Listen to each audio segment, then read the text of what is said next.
వోల్టర్ Keats గారు ఆయన జీవితం గురించి చెప్తున్నారు కదా.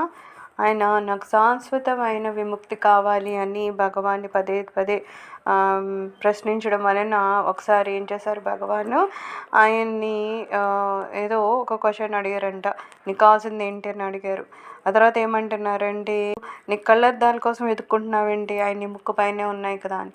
ఏదో వినడానికి మామూలు క్వశ్చన్స్లా ఉన్నాయి, కానీ ఇక్కడ ఏమంటున్నారు, అవేవో సహజంగా అడిగినవేమీ కాదు, దాంట్లో ఏదో సందేశాలు ఉన్నాయి, అవి నాకు అర్థమవుతుందని చెప్తున్నారు. ఏమంటున్నారు, నేను వేరు ఆయన వేరు అనే ఒక భావనలో ఉంటూ ఉండేవారు ఈయన కదా.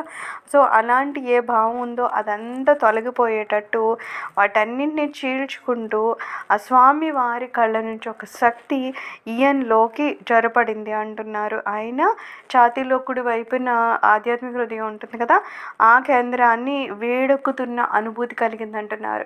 స్వామివారి దృష్టి నుంచి వస్తున్న అగ్ని అంట ఈయన హృదయంలో, ఆధ్యాత్మిక హృదయంలో ఆ కేంద్రము వేడెక్కిపోతుందా అన్నంతలాగా అనుభూతి కలుగుతూ వచ్చిందంట.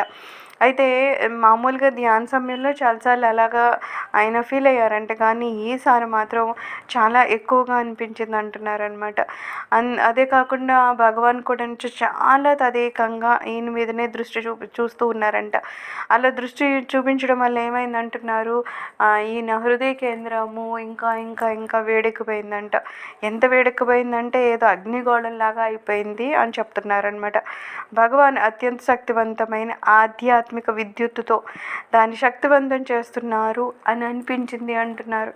స్వామివారు ఆయనకున్న అత్యంత శక్తిని ఆధ్యాత్మిక విద్యుత్తుతో ఈయన హృదయాన్ని అంత వేడి చేసేస్తున్నారేమో అని కనిపించిందంట.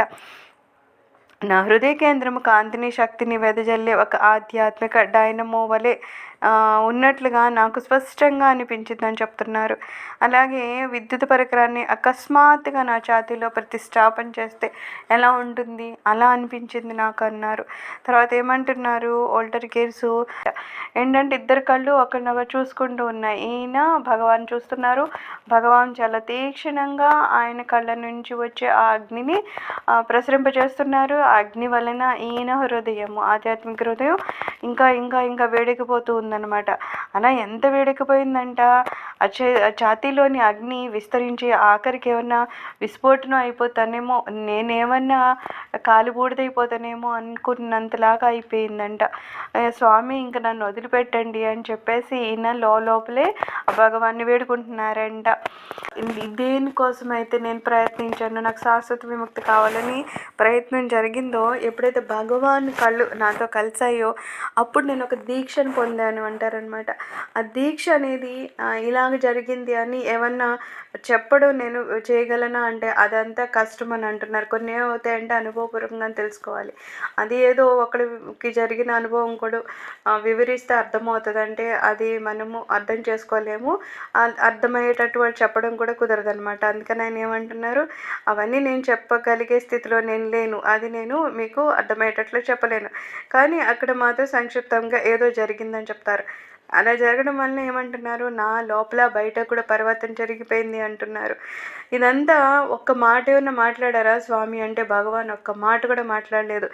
ఏమి మాట్లాడకుండానే అంతా స్పష్టంగా అయ్యేటట్టు చేశారనమాట. ఆ సందేశం అంతా నేరుగాను స్పష్టంగానే జరిగిపోయింది, కానీ అక్కడ నోరు విడిచి ఒక్క మాట కూడా స్వామివారు ఏం మాట్లాడలేదు. కానీ నేను ఏదైతే ఆయన అంటూ ఉంటారు కదా, నాకు సమాధానం కావాలి, నాకు శాశ్వత విముక్తి కావాలని అనుకుంటూ ఉన్నారు కదా, అవన్నీ నాకు దొరికిపోయాయి. స్వామివారు కేవలం ఒక చూపుతోనే నాకు ఇవన్నీ ఇచ్చారని ఇక్కడ చెప్తున్నారనమాట.